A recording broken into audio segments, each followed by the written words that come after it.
हमारी अमेजिंग आंखें इस खूबसूरत दुनिया को देखने में हमारी मदद करती हैं। लेकिन आओ आज देखते हैं कि हमारी आंखें कैसे दिखती हैं अंदर से। उसके पार्ट्स क्या क्या हैं और उनके फंक्शंस क्या क्या हैं। तो अगर मैं इस चेहरे को छुपा दूं तो तुम्हें आंख कुछ ऐसी दिखने वाली है, एक बॉल के शेप में, और इसे हम बुलाते हैं आई बॉल। अब अगर इसे मैं साइड से दिखूं तो मुझे कुछ ऐसा दिखने वाला है आंख। हाँ, ये हो गया बॉल वाला पार्ट, ये हो गया कलर्ड वाला पार्ट, और इसके ऊपर आंख ये थोड़ी उभरी होती है बाहर के साइड में, थोड़ी कॉन्वेक्स शेप की होती है। अब मैंने इसे थोड़ा ट्रांसपेरेंट कर दिया है ताकि हमें इसके अंदर की चीजें दिख सकें। अब हम बात करते हैं इस कलर्ड वाले पोर्शन के बारे में। तो इसे हम बुलाते हैं आइरिस। तो जब भी तुम किसी की आंख के कलर के बारे में बात कर रहे हो ना, तो असल में तुम उसके आइरिस के कलर के बारे में बात कर रहे हो। अब अलग अलग लोगों की आइरिस की कलर अलग अलग होती है। अब ऐसा क्यों होता है यार?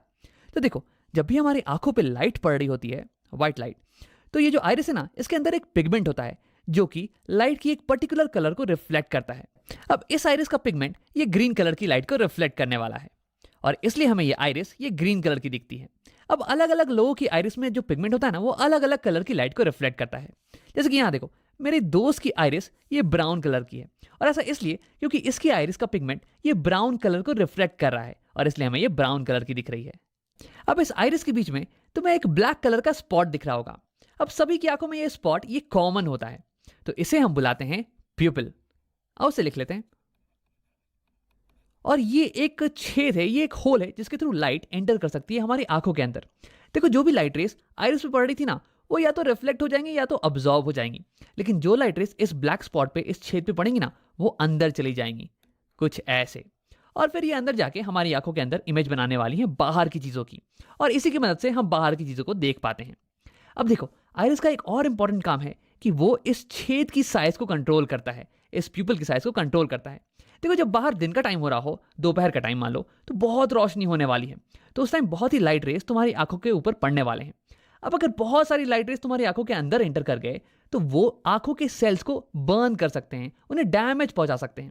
तो इससे बचाने के लिए आइरिस दिन के टाइम ये प्यूपिल को छोटा कर देता है, कुछ ऐसे, ताकि कम लाइट रेस हमारी आंखों के अंदर जाएं और फिर भी हम अच्छे से देख पाएं बाहर की चीजों को।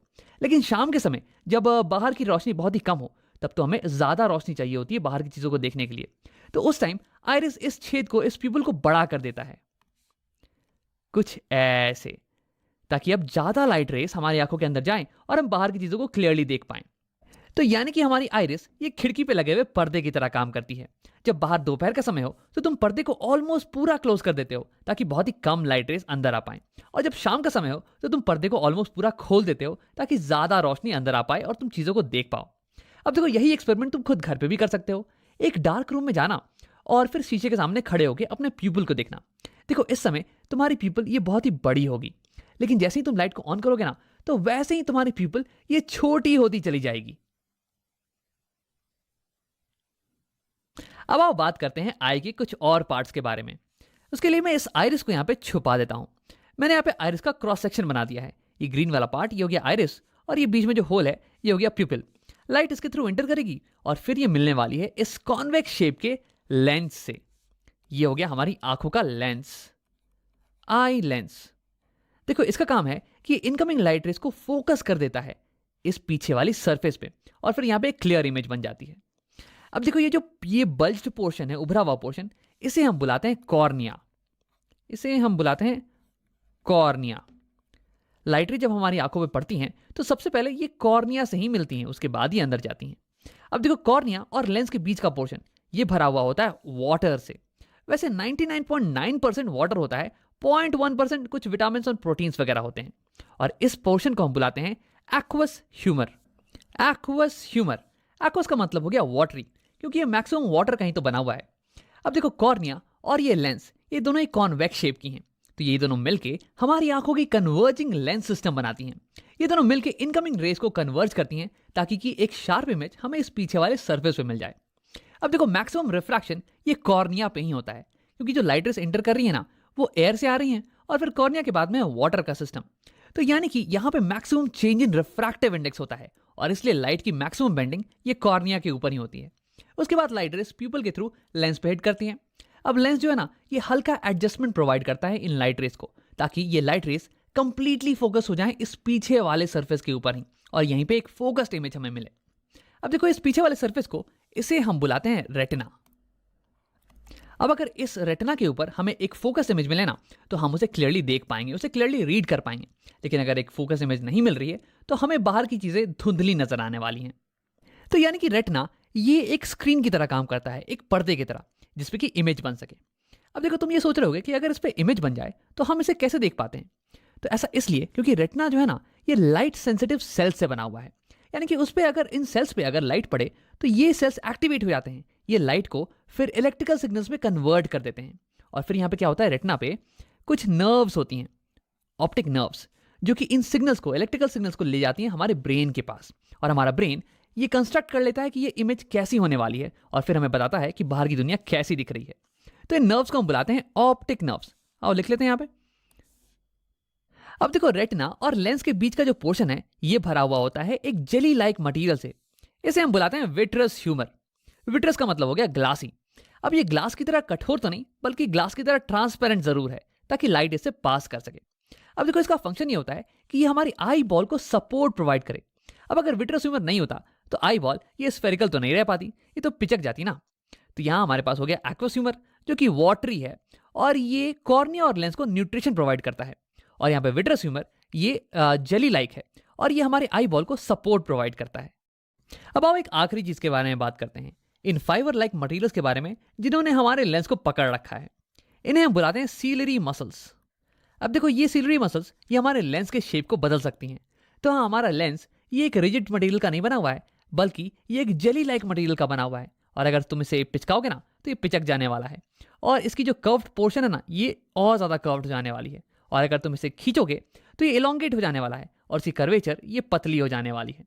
अब तुम सोच रहे हो कि यार इसका क्या फायदा है। तो देखो, हमारी आंखें अलग अलग दूरी पे रखे हुए ऑब्जेक्ट्स पे फोकस कर सकती हैं, उनकी इमेज को सेम डिस्टेंस पे बना सकती हैं। अब ऐसा करने के लिए हमारे लेंस के पावर को चेंज होना पड़ेगा, और ऐसा करने के लिए हमें अपने लेंस के कर्वेचर को चेंज करना पड़ेगा, और वही करने में मदद करती है हमारी सीलरी मसल्स। अब उसे और थोड़ा डिटेल में समझते हैं। तो केवल फोकस करते हैं हमारे लेंस पे। अब मान लो कि तुम किसी दूर रखी हुई ऑब्जेक्ट को देख रहे हो। तो दूर रखा हुआ ऑब्जेक्ट है, तो इसलिए उससे जो इनकमिंग रेस होंगी ना, इंसिडेंट रेस, ये ऑलमोस्ट पैरेलल होने वाली हैं। और क्योंकि तुम इसे क्लियरली देख पा रहे हो, इसका मतलब कि उसकी एक क्लियर इमेज, उसकी एक फोकस्ड इमेज ये लेंस बना दे रहा होगा यहाँ रेटिना के ऊपर। तो यानी कि ये लेंस इनकमिंग पैरेलल रेस को फोकस कर दे रहा है रेटिना के ऊपर, कुछ ऐसे। देखो, ये होगी रे डायग्राम, पैरेलल रेस आ रही हैं और ये लेंस उसे फोकस कर दे रहा है रेटिना के ऊपर। अब देखो, इस केस में लेंस इनकमिंग रेस को बहुत ही हल्का रिफ्रैक्ट कर रहा है, बहुत ही हल्का बेंड कर रहा है, कुछ 10 डिग्री का एंगल मान लो। यानी कि इस केस में required power of the lens ये थोड़ी कम होने वाली है। लेकिन अब अगर ऑब्जेक्ट ये तुम्हारी आंखों के पास आ जाए, कहीं यहाँ पे, तो देखो इस केस में जो रेस आ रही होंगी ना तुम्हारी आंखों पे, ये तो डाइवर्जेंट रेस होने वाली है यार, ये तो पैरेलल नहीं होने वाली है। लेकिन देखो, अगर अभी भी तुम पास रखी हुई ऑब्जेक्ट को क्लियरली देख पा रहे हो, इसका मतलब इस ऑब्जेक्ट की भी इमेज बिल्कुल यहीं पे बन रही होगी। तो यानी कि रिफ्रैक्टेड रेस ये तो बिल्कुल ऐसे ही दिखने वाली हैं। लेकिन इस बार लेंस को, रेस को, इनकमिंग रेस को ज्यादा बेंड करना पड़ेगा, ज्यादा मोड़ना पड़ेगा, ताकि वो यहाँ रेटिना पे फोकस्ड हो पाए। देखो, मैं यहाँ पर रे डायग्राम तुम्हें दिखाने वाला हूं, तुम एक बार अमाउंट ऑफ बेंडिंग पे ही फोकस करना। तो यहां तुम देख सकते हो, जब ऑब्जेक्ट पास में आ गया तो ये इंसिडेंट रेस ये डाइवर्जेंट थी और ये ऐसे चली जाती। लेकिन हमारे लेंस ने अब इन इनकमिंग रेस को इतना बेंड कर दिया है, ऑलमोस्ट 45 डिग्री से बेंड कर दिया है, ताकि ये यहाँ रेटिना पे फोकस हो पाए। तो यानी कि जब ऑब्जेक्ट पास में होता है तो लेंस को ज्यादा बेंड करने की जरूरत पड़ती है, यानी कि ज्यादा पावर रिक्वायर्ड है लेंस की। लेकिन जब ऑब्जेक्ट दूर रखा हो तो हमें लो पावर रिक्वायर्ड होती है, लो बेंडिंग रिक्वायर्ड होती है। तो देखो कैसे अलग अलग दूरी पे रखे हुए ऑब्जेक्ट्स पे फोकस करने के लिए हमें अलग अलग पावर की लेंस की रिक्वायरमेंट होती है। अब देखो यार, हमारी आंखों में लेंस तो एक ही है, हम लेंस को तो बदल नहीं सकते हैं। तो हम क्या करते हैं कि लेंस के कर्वेचर को बदल देते हैं, इसे पतला और मोटा करते हैं डिपेंडिंग ऑन किस चीज पे हम फोकस कर रहे हैं। अगर हम किसी दूर की चीज पे फोकस कर रहे होते हैं तो हमें एक कम पावर की लेंस चाहिए होती है, जो कि लाइट रेस को कम बेंड करे। तो उस केस में हमारी सिलरी मसल्स ये रिलैक्स हो जाती हैं, ये हमारे लेंस को इलोंगेट कर देती हैं, ताकि इसकी कर्वेचर ये कम हो जाए और ये लाइट रेस को कम बेंड करे, इसकी पावर कम हो जाए। लेकिन जब हम पास की चीजों पे फोकस कर रहे होते हैं तो उस केस में हमें एक हाई पावर की लेंस की जरूरत होती है, ताकि हम इन डाइवर्जेंट रेस को ज्यादा बेंड कर पाएं।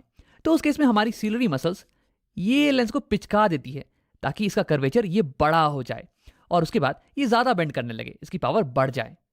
तो ऐसे ही सिलरी मसल हमारे आई लेंस के शेप को चेंज कर सकती है, इसके पावर को चेंज कर सकती है। तो सिलरी मसल के इसी पावर को हम बोलते हैं पावर ऑफ एकोमोडेशन। अब देखो, आगे कुछ वीडियोस में हम इसके बारे में डिटेल में बात करने वाले हैं, तो अगर ये तुम्हें समझ में नहीं भी आया हो ना तो घबराने की कोई बात नहीं है। आओ वीडियो को यहीं पे खत्म करते हैं और इसे समराइज कर लेते हैं। तो इस वीडियो में हमने आई के अलग अलग पार्ट्स और उनके फंक्शंस के बारे में पढ़ा। सबसे पहले लाइट जब हमारे आंखों में पड़ती है तो वो टच करती है कॉर्निया को। देखो कॉर्निया ये आंख के ऊपर ये उभरा हुआ पार्ट होता है और यहीं पे लाइट रे का मैक्सिमम रिफ्रैक्शन होता है, मैक्सिमम बेंडिंग, क्योंकि यहीं पे मैक्सिमम मीडियम में चेंज आ रहा है। अब उसके बाद लाइट जाती है एक्वस ह्यूमर में। अब ये मोस्टली वाटर का बना हुआ होता है और उसके बाद लाइट एंटर करती है आंखों में प्यूपिल के थ्रू, ये ब्लैक वाला पोर्शन। और इस ब्लैक वाले पोर्शन के साइज को कंट्रोल करता है आइरिस। आइरिस हो गया आंखों का कलर्ड वाला पोर्शन। अब इसके बाद लाइट रेस पास करती है लेंस के थ्रू। देखो लेंस का काम होता है लाइट रेस को फाइन एडजस्टमेंट प्रोवाइड करना ताकि इमेज एग्जैक्टली रेटिना के ऊपर ही बन जाए। अब इसमें इसकी मदद करती हैं सिलरी मसल्स जो कि इसके शेप को चेंज कर सकती हैं और इसलिए इसके पावर को भी चेंज कर सकती हैं। अब इसके बाद लाइट रेस पास करती हैं विट्रस ह्यूमर के थ्रू। ये विट्रस ह्यूमर ये आई बॉल के शेप को मेंटेन करके रखता है।